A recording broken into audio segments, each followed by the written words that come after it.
So, dito guys is 1 cup of sugar and 1/4 cup of water.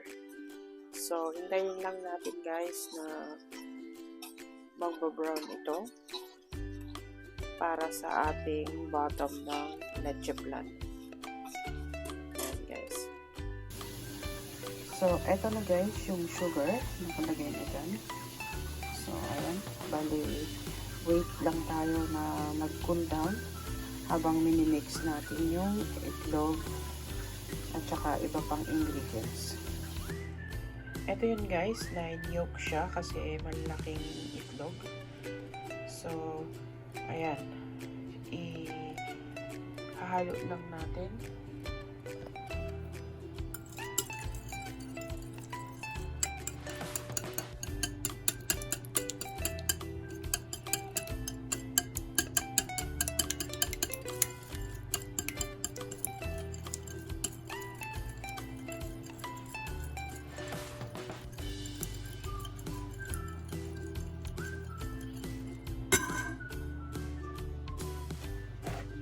So guys, magiging interesting ito kasi wala akong white na condense.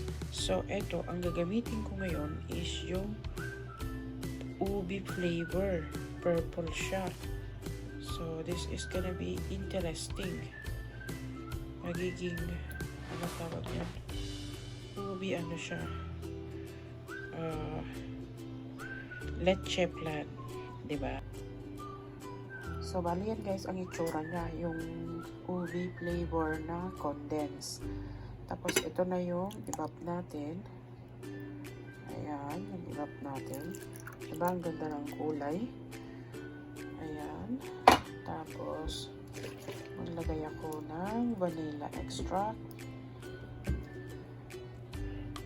Ayan guys, nailagay ko na yung vanilla extract.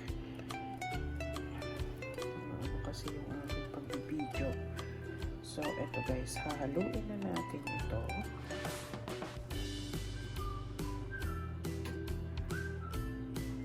Diba, ang ganda ng kulay, oh. Parang, ano siya, purple yum. Kulay-kulay. So, ayan, haluin lang siya. Hanggang sa ma-mix ang lahat-lahat. And then, sasalain natin yan.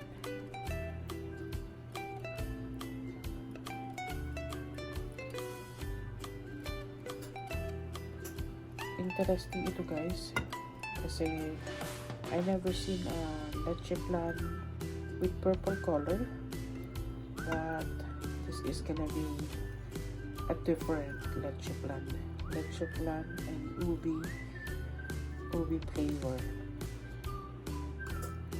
Ayan guys. So, eto guys, konting halo-halo na lang. Kasi sa bottom is hindi pa masyadong nakahalo. So, bali na ang nilagay ko dito is 9 egg yolk. At saka isang maliit na lata na condense na ubi flavor. And then, isang malaking evap. And then, mga 1 teaspoon of vanilla extract.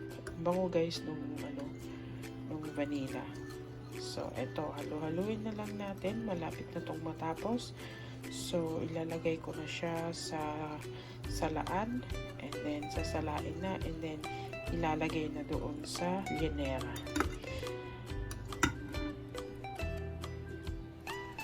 So, dito guys, sasalain na natin ito. Okay. Ayan. And then, isi-second sala ko pa siya.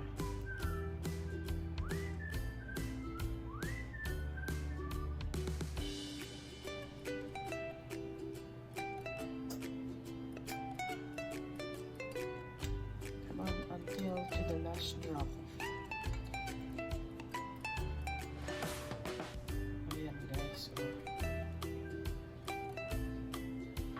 So, bali dito sa llenera natin, tumigas na yung sugar. Na-caramelize na sugar.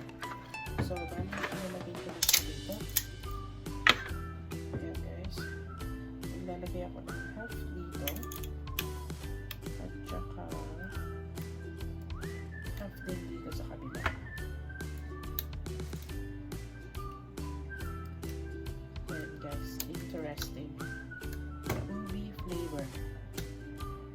Letche flan ubi flavor. Tignan natin po. Bago ito, babalitin ko ng tin foil bago ilagay sa oven.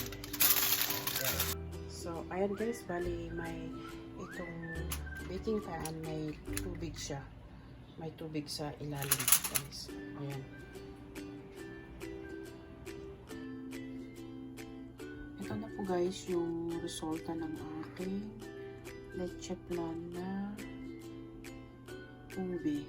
Kaya mas maganda palang tignan yung yung regular na leche flan na yung gamit is yung puting condense. Ito kasi ang ginamit ko po dito is yung ubi nga po.